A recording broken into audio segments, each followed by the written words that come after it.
Welcome to the Coffee with the Candidates. Today is February 1st and we are sitting in the beautiful parlor of the Inn at Hastings Park, where they have graciously allowed us to film here today. I'm Colleen Smith and I'll be hosting the show with my good friend and political expert, Jim Shaw. Jim, how are you today? I'm very good, Colleen. How are you? Political expert, wow. Oh boy. We've upgraded you to political expert, but nice. This is, we've hosted with LexMedia the Coffee with the Candidates several times, and I think it's a great service for the constituents and the voters here in Lexington. I think so. I mean, I hear from folks that they really take the time to listen. It's one of the ways to actually get to know a candidate because I get to see them and hear them, not just read. And this is, like you say, our third time doing this, so it's really becoming almost a tradition. Definitely. So well, why don't you talk a little bit about the candidates that are running for school board? Sure. No, today we'll be hearing from Claire Sheth, who's a new candidate for school committee. Eileen J., who also is a new candidate for school committee, and of course Sandro Alessandrini, who is a candidate for re-election. And with that, we've got Sandro with us right now. So thank you, Sandro, for joining us. Well, thank you, and thanks LexMedia for this opportunity. So yeah, happy to do it. Now, Sandro, you're no stranger to this. This is you're seeking your third term on the school committee. So let's just go right to that. Why is it so important to be seeking a third term? Well, let me go back and tell you a little bit about myself, my background, and what I've done the past 6 years while on the school committee, and then talk a little bit about what I plan to do and what I want to continue doing. Well, I immigrated here from Italy when I was 7. My father was a construction worker, and my mom was a stay-at-home mom and raised us. And like all immigrant families, education was always very important. And to give you a story, my dad did wonderful work with masonry, beautiful work with bricks and concrete, but he never took me to his site because he thought that if I would look at his craft, would fall in love with it, and never go to college. So it wasn't until after I went to college, he actually brought me to his site. So that's how important education was for them. I have a sister with special needs, and who taught me basically, no matter what your needs are, you always find a path and succeed. And in fact, she's celebrating 30 years as a pre-K school teacher at Montessori schools. And I have a little brother who hates to be called my little brother, who has a successful internet business in San Francisco and never lets me forget it. I met my wife while in college, the love of my life. I know that sounds corny, but she was the love of my life. And together we have 2 children, one that just graduated from college and the other one an 8th grader at Clark Middle School. And on my spare time, I actually do have a lab at Mass General Hospital where I actually do work with transplant immunology as well as cancer. So in the past 6 years on the school committee, it's actually been a great experience. While other towns surrounding us were cutting programs, cutting staff because of the economic downturn, I was part of a school committee that oversaw a balanced and stable budget. And what we did with that balanced and stable budget was to eliminate full-day kindergarten fees, because I don't believe that any public education should be fee-based. We eliminated instrumental fees, and if you look at concerts now, they're packed with both kids in the band and the symphony orchestra, which is great to see. I was involved with Margaret Copey to start a committee, ad hoc committee for addressing youth at risk. In which from that came the Lexington Coalition, community coalition that we've talked about, as well as policies created at the high school to address suicide prevention. I was involved in the hiring of a special education director, which has been wonderful. And the reason why that's important is because we're going to create an environment where, not just for the special needs kids, but also for the parents, a welcoming environment. And we still have a ways to go there, but that's on the right path.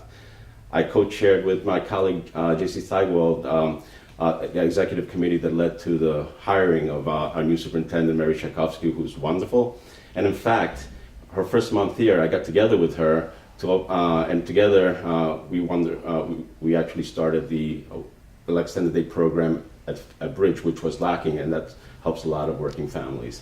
So why do I want to continue doing this? Well, with all this, there are a lot of capital needs to address the enrollment issue that everybody's talking about. And with that comes the fact that we have a lot of programs that could be affected as enrollment increases. And so forth, we need extra space, and we could talk about that later. I also believe that we still have a lot of work to do with the special needs environment here. And I'd like to continue working with the superintendent that I helped hire as we go forward. because I think I would like her to be successful in implementing her vision. And with the capital needs, I do bring the experience of actually being involved in building Estabrook, as well as renovation of programs, renovation of buildings at Bridge and Bowman. And I bring that experience as we go forward with, we just found out last Wednesday, we got actually MSBA money, state money for building a new Hastings. So I bring that experience also. Okay, so why don't we, Sandro, talk a little bit about because that is probably one of the largest issues facing the school committee in the next few years, around the increasing student enrollment that's taking place and the capital needs that, that we need to address that. I know that we've talked about the MSBA and the new Hastings School, the Pelham Road purchase. Maybe you could talk a little bit about where you stand on, the increase in operating costs, and most likely we're looking at a tax override to address these issues. So we do have, obviously, because of increased enrollment, we do need to actually address our capital needs. In other words, we need the space to bring all these kids. And why is that important? Because as enrollment increases, it will affect programs. By that I mean, a good example is in some schools where you actually have a dedicated art room, because there's so many hours in a day and so many kids. Some kids go to the art room, other kids have the art room come to them. So that's just a small portion how programs get affected. And with that also comes the stress of actually making certain that you capture kids that need help. So as the ratio between students and teachers increase, you might lose some of those kids that might need help in furthering their education. So those are just some of the things. But so therefore, the capital needs is to address increased enrollment. But and where I think on the right path to actually address the issue, we have a new Hastings. We're thinking about renovating the middle schools, which are going to be highly impacted by this increase in enrollment. In fact, 5 years down the road, the predicted enrollment at Clark would be 1,000 kids, and at Diamond 900 kids. And to think that Clark can hold about 700, 760 kids, so we're talking about a large number of kids coming. Wow. And therefore, I think renovations of both those buildings are going to be important.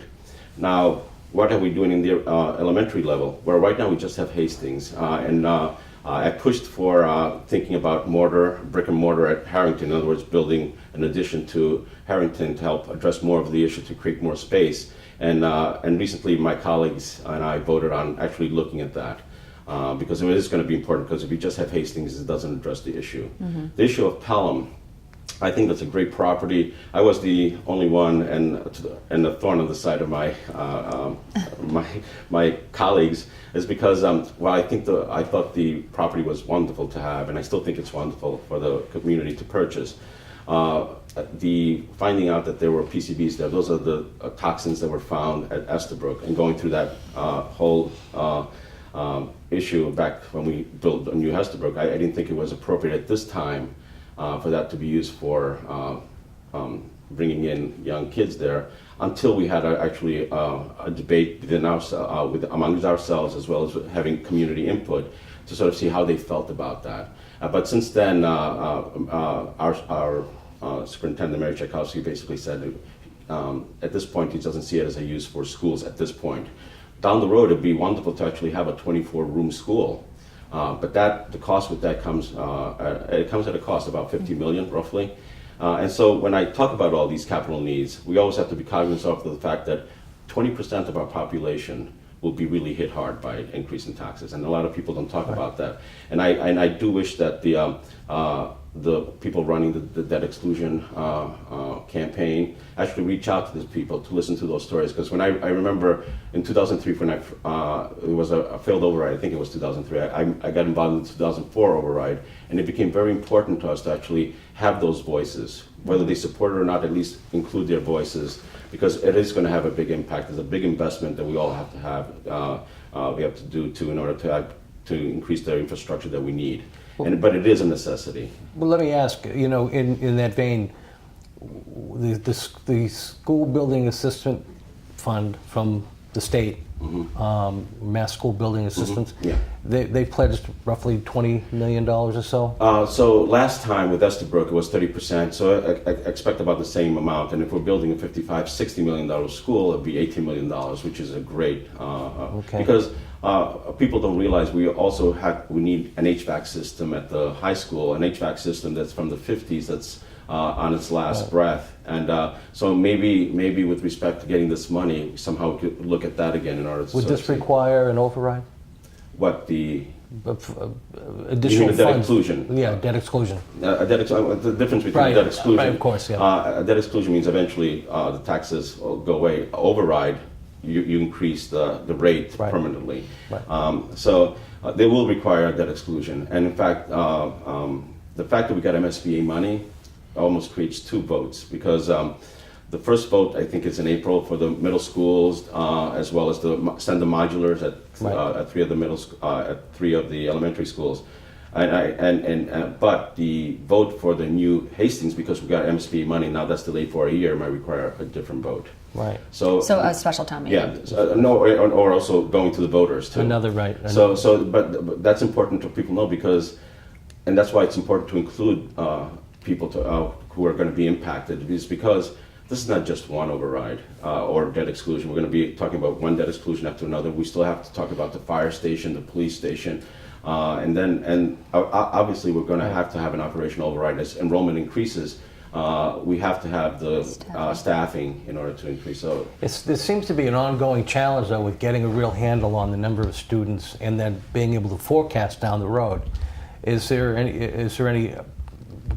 a plan, or is there some way to actually get a better handle on that? So when it first started, I remember being on school committee, and even before school committee, the way that this was calculated, before I was in school committee, it was calculated in a way, blue collar sort of scenario.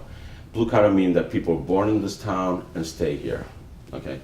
But we found out that that's not the way to actually calculate migration into Lexington, because people come in elementary school, they come into middle school, they come into high school, and by looking at that way, the numbers become different. And then we saw that this increase, instead of something leveling off, we saw this increase, and we had an enrollment working group consisting of citizens from the community that basically showed us that in fact there is an increase, and so far it's been correct. And so people tend to forget that back in 1960s, early 70s, we had 9,000 kids here. We had, I think, 11 elementary schools. We sold all those properties off because we saw a decline in enrollment, but the houses are still here. We still have the potential of 9,000 homes. But so keeping that in mind, we do know we need an infrastructure to absorb that. And so far, the increase has been on point. And recently, Mary Tchaikovsky, our superintendent, hired AppGeo, a consulting firm that actually will look at more of the migration patterns per district, because if we eventually do redistricting, we have to have stronger, while I appreciate the work of the enrollment working group, because they told us that trends are going up. The AppGeo is a company that will tell us more, their expertise is migration patterns into the different districts and how we can redistrict eventually when we have all the components in place. So I think we're on the right track, but it's telling us that we're going to have a lot of kids coming in. When I first ran 6 years ago, I said, I feel like I'm adopting 6,000 kids. Now, I feel like I'm adopting 6,700. We've had 100 kids come in per year since I've been. So we must be doing a good job. Right. So, Sandro, in speaking to that, I think because the enrollment continues to increase, Lexington was ranked number one in this Massachusetts, which is great, but also brings all these other issues with it. In addition to the capital needs, is the issue of stress, and that's one of the issues that we've been hearing a lot about, is the stress with the students. And what are some suggestions that you have or the school committee has to address that in the schools? In addressing stress and addressing how I think we should teach our kids, there are always two quotes that come to my mind. One is by Oscar Wilde. He basically said, be yourself, because everybody else is taken.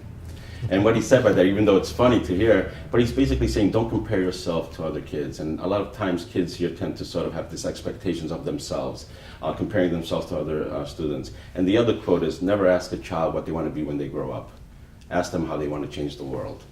And because by knowing that, you understand their passion, what they really want to learn, what they want to do. And so our job is to put them on that path to do that. Mm-hmm. What I find here is that we have this level of stress that it's like I said, it's the expectation of these kids to have with themselves, the expectation of some parents that they have on their kids, and the community. When you say that I moved here because of the schools, and my house values reflects that, there's that pressure that trickles down to the teachers, trickles down to the students too. So in a way, it's a systemic thing, and I think it's time that, and I keep pushing for this, that we here in Lexington, we redefine what success actually means. Does it mean getting into Harvard, or does it mean getting on that path so you could change the world? So that we send kids out there that they still love learning, that they're not depleted or burnt out. And I really think that that's what we need to do. But the way to do this is one way, and I've been thinking, this is a complex issue. Some people talk about homework policy, and I think that's important, working with the staff to sort of modulate the homework. But it all comes down to, I think, one of the big components is the standardized testing.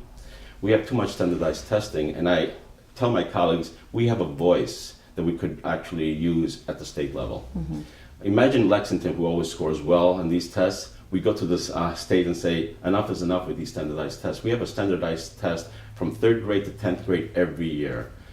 All those tests are not needed, and what those tests do, they take away from teachers teaching the way they want to teach. In fact, it's modifying the way they teach, and that's not fair to them. And it's also making kids learn to a test instead of actually exploring their love of learning. And so one thing that we could do, actually have a bigger voice at the state level. That's a slower process, but it's important that we do that, because if we never start talking at that level, we'll never have any effect about reducing the amount of standardized tests. So imagine just removing all those tests. We would have teachers having more time to actually be innovative with the kids actually exploring more instead of just a standardized test. So that's one of the things. I mentioned the homework policy. The homework policy, by changing what we do with standardized testing, we also could affect, and we could do it also now, to sort of modify the homework so kids are not just getting busy work. But it's important that we work with the teachers who implement that policy and working with the community. And Dr. Tchaikovsky is actually looking at that, which is an important component. But ultimately is how we redefine what success is in this community. Right. I agree. Well, let's talk a little bit about Dr. Tchaikovsky. She's really, since she's come on scene, she has really made her presence known. From riding on the bus on the first day, visiting with parents in their homes. She's sort of incorporating methods that I never thought I'd see here in Lexington. I personally like it. I think she's been doing a fantastic job. And how is your relationship with? I have a great relationship with her. First of all, I was one of the people that screened in the executive. I thought she'd be great for this community. She has a wonderful emotional intelligence, which I think is needed, especially as we go forward with all these projects. We need to have somebody who goes out there and actually talk to people and say why we need what we need. In fact, she moved here. She lives in Lexington because it was important to her to actually meet parents, meet students. I mean, we went to the CAL, the Chinese American Association Chinese banquet, Chinese New Year banquet, and she was there. One of the kids, so you're Dr. Tchaikovsky. So the little kids knew her because she actually goes out there. And as I said, when she first came here in July, I worked with her to bring Extended Day, the After-Day program at Bridge. And she's out there. We recently had a bridge incident. If people remember, there was a smell of gas. Immediately the next day, there were 6 buses and 7 buses in case that happened again. So the kids would have a place to go. So she and the Bridge community really appreciated how she handled it. The same day that happened, we had a school committee meeting, and she addressed the issue wonderfully. So she's the one. She's the kind of person that she's being Mary now, and I love that because that's why we hired her. She would be a great sort of force behind us pushing for these projects, as well as teachers loving to teach and kids loving to. And she has the same kind of thing. She doesn't like standardized testing as much, but at the end of the day, that's what we needed now. Paul was instrumental in keeping us a stable budget. That was his forte, but the next level was to sort of have somebody here who reaches out to the community, and I think that's what we need right now as we go forward with all these projects. One of the other issues I know you wanted to talk about, because you've been very instrumental, is world language and trying to bring world language. So why don't you we could end with you talking about... So world language is one of the, and I know there's a lot of people thinking that we're trying to implement this into our budget. We're not trying to implement this in our budget. In 2006, when we had a failed override, we lost world languages because it was bundled together and voters voted it down. My idea of bringing world languages back is to sort of, we haven't had a big programmatic introduction of any programs that's sort of redundant, into our system. And world language is one of the things I always wanted to bring back at the elementary school level because we lost it, and I think it's needed. And what does world language, I believe that world language does, it opens up the mind, the cognitive mind of kids. And one of the things I've always thought, imagine if we introduce Mandarin. Mandarin, you could tie it in with art because of the characters, and also because of intonations of Mandarin, you could also improve musical pitch. So all these kids, so that's how I think about programming. It doesn't have to be Mandarin, doesn't have to be Spanish. So I pushed for 3 to 4 years for Paul to finally agree. Paul asked the former superintendent to create a committee. There were 25 members in this committee, including the community, world language teachers, as well as non-world language teachers, and we all came to the consensus that yes, we needed it back. So now we're at a point where we recently voted on school committee to go forward. The majority voted to go forward with looking at how the program would look like, what languages, how many grades, and the costs associated with that. Because eventually, if we want to bring it back, it has to go to the voters to decide. We're not going to put it in without the voters' consent. So, but we need all that information so that we can intelligently go to the voters and say, this is what it will look like, this is the cost, but now you decide if you want to bring it back. But I think programmatically and for learning cognitively, I think it's very important. And some kids thrive with it, some kids find it as sort of like, oh God, I have to take world languages. But I think as a school committee member, you do have to start thinking about programs. And it's not just capital projects, you also have to do programmatically. So school committee is an important function, and I guess for most people, they don't necessarily understand the role of the school committee. So, yeah, I think that's definitely a question. I know, when I'm out and around town, I've been to some of the coffees. I think one of the largest questions that always comes up is what is really the role of the school committee versus the role of the superintendent, and kind of clarification of the role and just a definition of the role, so people know what you do. The role of the school committee is as follows: we set the policy. We hire and evaluate the superintendent, and we approve the budget that comes before us, and if we have to modify it in any ways. Besides that, then we leave it up to the superintendent that we usually hire to run the system. And part of how, if she's successful or he's successful, comes at the evaluation period. But that's all. So we hire somebody to say, let's go, do your magic. That's why we hired you. And our job is to sort of just oversee and not be as involved in that their work as much. And also within ourselves, there's also norms that we have that sort of show self-respect as we debate, have civil debate, sometimes heated, but at the same time we know it's nothing to be taken personally.